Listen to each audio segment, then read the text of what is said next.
Okay, so today we're going to skip some of the side quests and companion missions we haven't finished yet because Penacony is basically here already, and I'm not even sure this video is making it out before the update is live.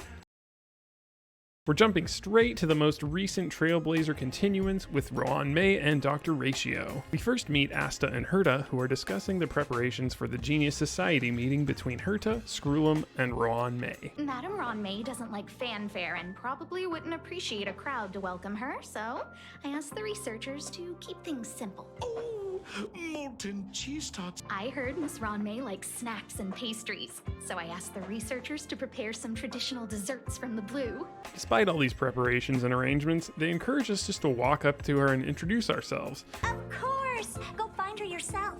So that's what we do. I'll check the data when I get back.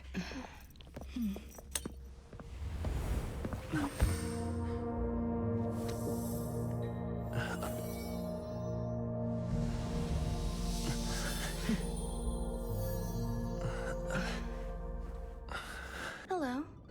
I hope I didn't startle you. This is a work habit of mine, using touch to open my senses and letting the details of your biological existence flood into my brain helps me understand your construction as a living organism. The next time I meet someone, I should try this and see what happens, especially at work, as she says. So she offers us some dessert, but even if you decline, you're forced to eat it anyway. I worked very hard on it. You should at least have a try. Turns out the dessert she gave us somehow prevents us from saying anything related to her at all. Do you remember what my research is about? No. My research area is short stories about toilets. Huh? What's going on? What am I talking about?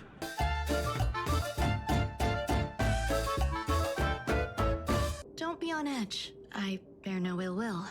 I haven't interfered with your linguistic faculties. I merely made a minor adjustment. Oh man, I need to try this one too. Oh no, I didn't interfere with your meal. I just made a minor adjustment by taking some of your food and placing it in my mouth. Ruan Mei really is a genius. I'm learning so much. So anyway, Ruan Mei needs our help gathering a bunch of life forms she created that are apparently starting to get all over the space station. She doesn't want to alert Asta and Herta about this problem, so that's why she's asking us to help.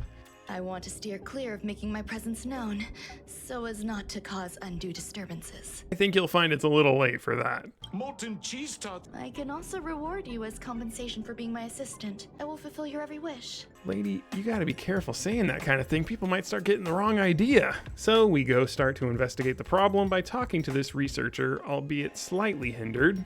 You're so cute! Can I get an autograph? So, I really can't say anything about her. This guy tells us, if you want to solve the problem, go check out the storage zone. Then you'll understand. So we head down to the storage zone and find a bunch of researchers standing around talking about Ruan Mei and her creations. While talking to these researchers, you have to pick the goofy options. If you're not doing that, you're missing out. I don't know about her, but I love fermented herring.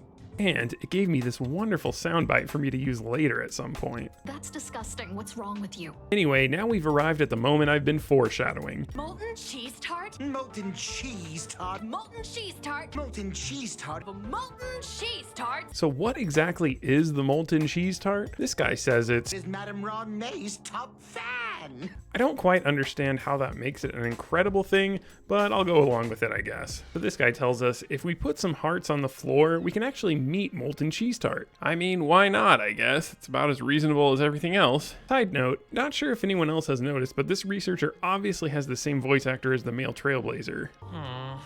We need to add some other good stuff in, but don't go overboard. So we finally meet the Honorable Cheese Tart, who is truly obsessed with getting Ruan Mei's attention and just wants her to recognize it. We ask to speak alone with the molten cheese tart, and we take it to this toilet thing where we flush it down and apparently it goes directly to the storage zone. But that's where we already are, so I assume they mean it goes to like the correct storage area that it's supposed to be. I don't know. Ruan Mei then messages us and says there's an emergency. The emergency, I guess, is that Herta and Screwlum called the genius meeting between the three of them, and she's worried it might be about the life forms running around the space station. And she basically just wants us there as moral support. Just in case, I want someone who will be on my side. That's actually kind of sweet. So we attend the meeting together, and it just turns out to be Herta wanting another genius to work on the simulated universe with. So she basically says we are free to leave because it's going to be boring and a long meeting. Personally, I would actually like to sit in on this meeting and learn about the other geniuses, but oh well. Before we leave, she casually mentions we should look for a, quote, headache of hers in another zone in the space station we haven't heard of. Oh yeah, there's this quarantine zone with a bunch of creepy stuff on the space station, no big deal. She adds our fingerprint to her access and we head on over to the new zone.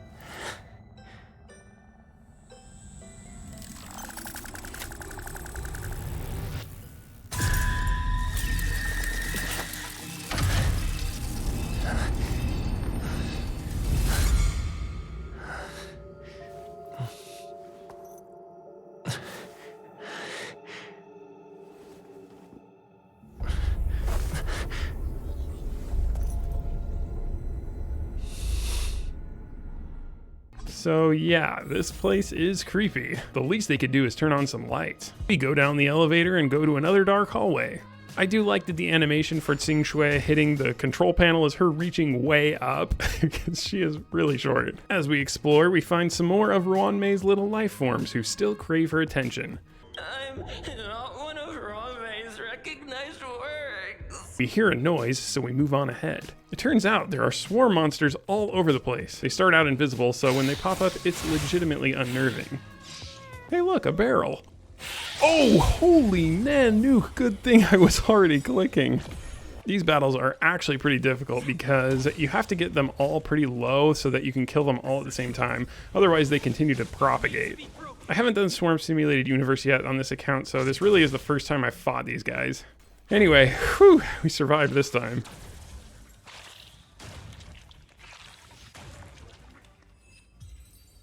So I haven't mentioned until now that through this area we've been hearing these audio tracks of Ruan Mei conducting her research on her quest to create genius life forms. Once we listen to this one, we find out she went a little above and beyond making the little life forms and attempted to make what is called an emanator. They're described as executors of the Aeon's power, so I'd understand that to just mean a really strong lieutenant of the Aeon or something. She explains that because of the simulated universe swarm disaster mode, she was able to see the beginning and the end of the propagation Aeon, which is why she chose to make a propagation emanator, in other words, a giant swarm bug boss. I'm sure it'll be fine though and has nothing to do with our current mission. We hear a noise coming from above, so we go back up and find...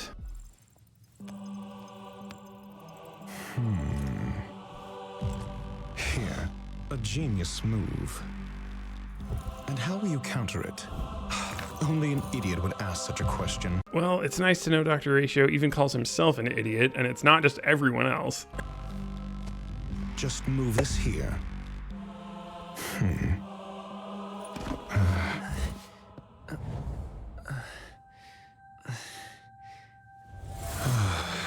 You look distressed. Something the matter? If that's the case, you better get thinking. Dr. Ratio claims to have similar goals as ours, but appears to be very careful not to reveal how or why he's on the space station or in this area. This was not my intended destination. I just happened to find my way here during my visit and saw what she was up to. Right, so you just happened to show up in a restricted area filled with swarm creatures just as Ruan Mei is doing some extremely experimental and dangerous research. No, I believe you, it happens to the best of us. So we descend the elevator one more time to confront Ruan Mei's quote-unquote headache. This is huge. The space station has an area this big.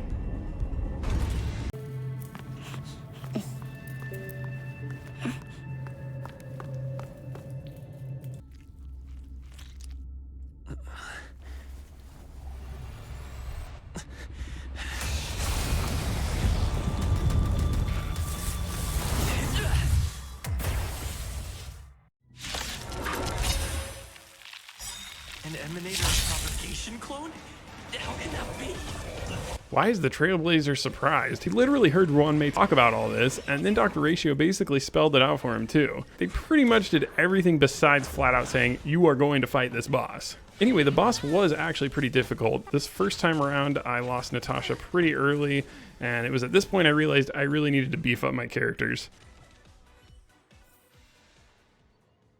So just in case anyone's curious, I got some light cones from the simulated universe, a massive step up from the ones we had before. I'm also going to use Natasha and March for an extra sustainy team. I had a hard time keeping everyone alive in the previous attempts.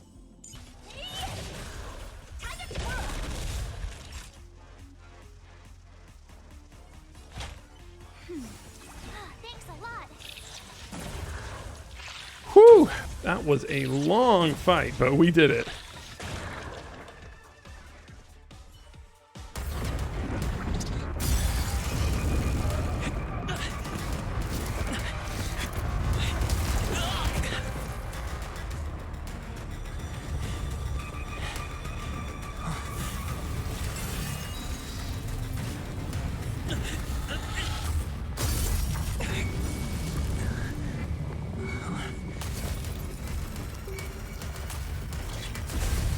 After 56 seconds, the creature was unable to sustain its own existence and vanished as if it had never been born.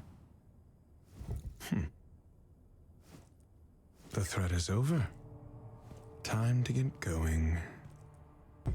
Well, awesome. Now we have access to the Echo of War for this boss and can actually make our own Dr. Ratio better, because you aren't actually able to get the trace materials without it. So we go tell Ruan Mei what happened, and she said she could always only make the Emanator appear for a very limited amount of time before it would dissolve, basically. She tells us we can feel free to take care of her little lifeform experiment things, and that our memory of her will dissipate. Your memory of me will soon dissipate like smoke. Unless you pick this option, apparently. I believe you. We say goodbye, and then we get this little cutscene.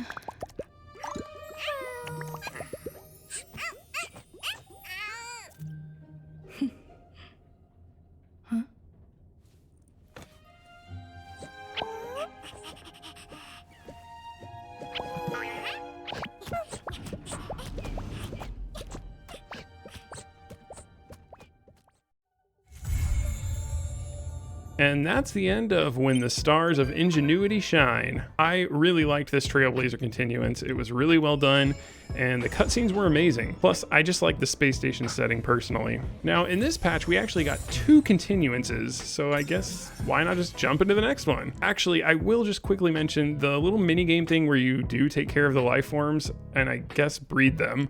I didn't care much for it, to be honest. I'm sure others liked it, but the story stuff was just so great, I can't really complain. But honestly, this just felt like you're clicking repetitively to get to the end. Anyway, moving on. I did one more thing kind of behind the scenes. I got the Hunt light cone from the simulated universe as well for our Dr. Ratio. I figure if we really want to, we could also use this for Dan Heng, and I may have leveled him up as well as his traces a little bit. And I do plan on showcasing more simulated universe content, but I haven't done much right now except do the weekly points. Once there's some downtime though, we'll give the Swarm mode a try. Okay, on to the next continuance quest. So this quest starts with us getting some strange text messages in a group chat. They show us a video showing that a Herta puppet has gone missing. Herita Newsflash. Good evening, Madam Herta fans. This is an urgent broadcast. The great Madam Herta, member 83 of the Genius Society, has been targeted in an attack at the space station. Her current whereabouts are unknown, with no group having stepped forward to claim responsibility. Many Heritors are upset at the ineptitude of upper management, having issued strong protest and condemnation. Well, okay, that news video worded it a bit differently. They said that her whereabouts are unknown, but this is fake news because it was really just one of her puppets. Maybe I'm getting ahead of myself though. We go to her office and apparently get knocked out. Mr. Scrollum, this was a premeditated attack. Conclusion: their target was the space station, but their strategies are still unknown to us. That's right. Which is precisely why we need him. The last to lay eyes on Herta's puppet before the attack was him.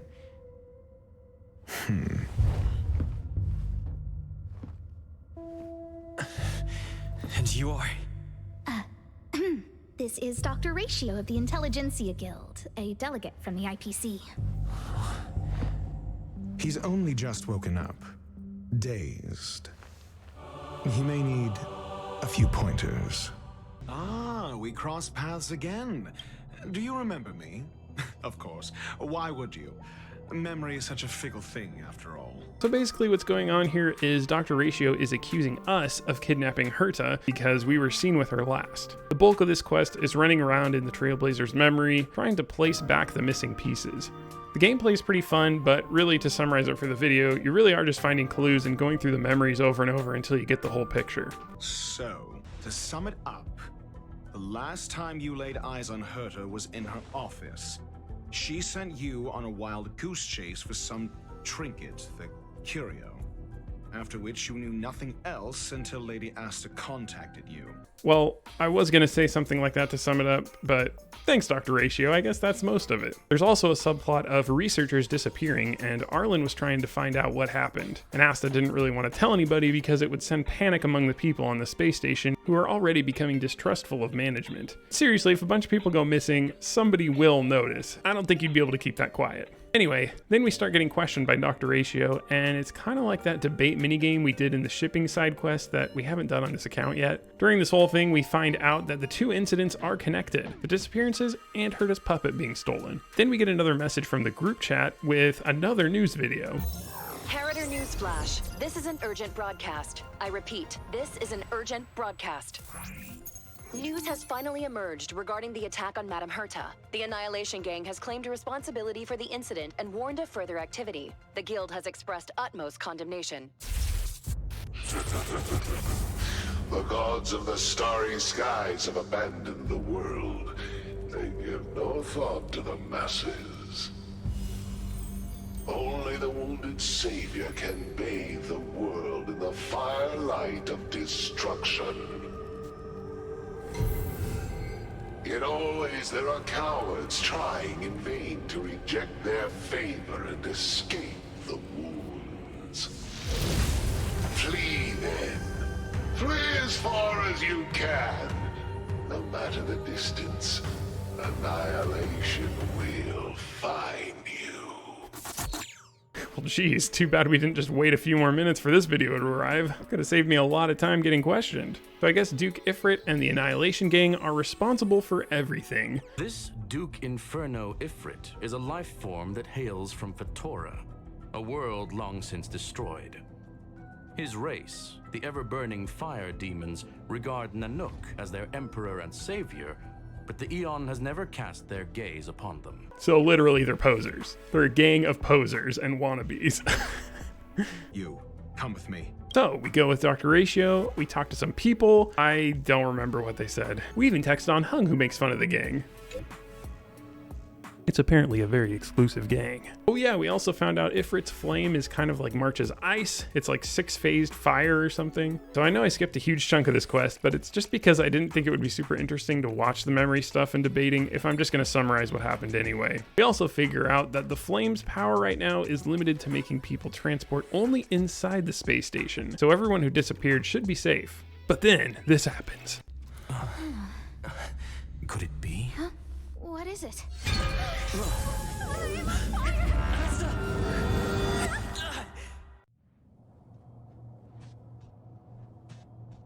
Stay calm. Asta was merely teleported. Her life was not in danger. Wait, how did you know that? Hey, wait a second, is that a fedora? Screwlum is in the gang? Okay, well, it actually turns out that nobody from the Annihilation Gang actually came on board the space station. Duke Inferno just sent some of his infernal firepower on the space station to cause some chaos. And apparently the fire will just go away on its own. So we go with Dr. Ratio to contain the fire. Okay, so we have a challenge section here, and we must use Dr. Ratio on our team. Although the trial Dr. Ratio is a lower level, trust me, it's better than ours, since the light cone is only level 1. So this challenge is filled with a bunch of fire portals that you go through while you chase down this little fireball. Of course, it's not that simple since there are swarm enemies patrolling as well, but I managed to dodge all the swarm fights thankfully. Those can be pretty tricky. Once we catch up with the flame, it expresses frustration at not being able to cause more destruction on the space station, but says that Next time, expect no intermediaries. I will come to personally offer you the demise of your sins with infernal fire. So I guess maybe the space station will be attacked again, or maybe this will resolve in Penacony. We'll have to see.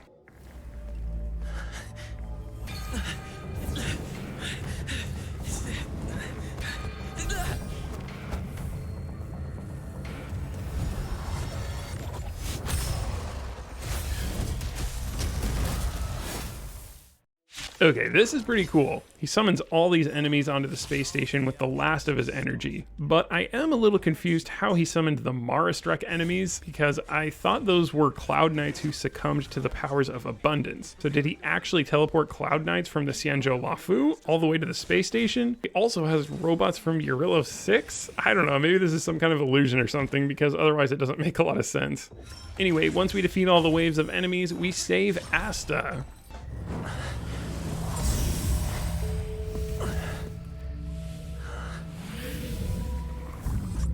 So we return to Screwlum, who tells us the rest of the researchers were also returned and are all unharmed.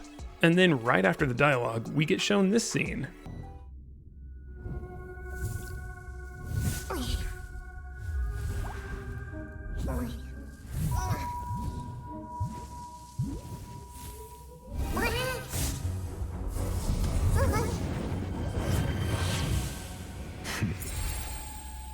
I've been waiting.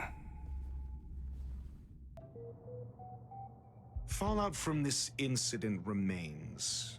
Surely you have plenty of pressing matters to attend to, or is the safety of the space station beneath your concern? Answer. That is exactly why I came. After all, the principal figure in this whole affair is right here. Okay, but seriously, why wasn't anyone suspicious of him being on the space station from the start? Screwlum and Asta seem to just be okay with him questioning us, even though he basically has no authority on the space station. For curiosity's sake, affirmation.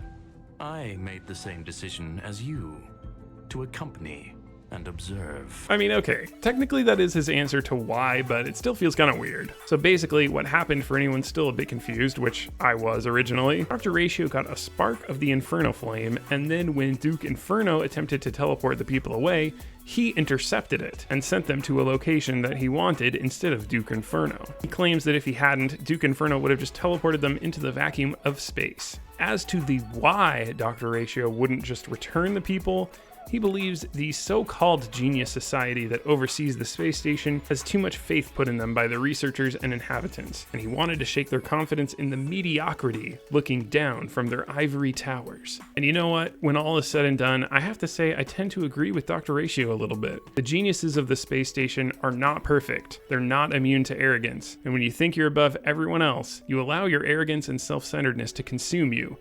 You're prone to think others don't matter as much, if at all. Let me just cut the tension here a little bit. Okay, that's better. So Dr. Ratio bids us adieu and says he hopes to meet everyone again. A farce full of trivial concerns. Ultimately, they're just mediocre minds.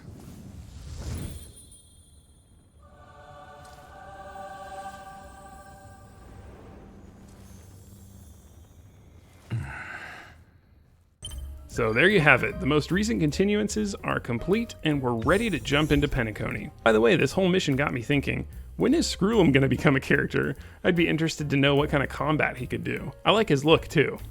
Well, anyway, everybody, I've got a lot of grinding to do. I'm probably going to do the next Equilibrium so we can finally get characters to 80, and I'll be working on getting our Dr. Ratio up to snuff. So with all that, I'm very excited to see what the future holds. Until next time.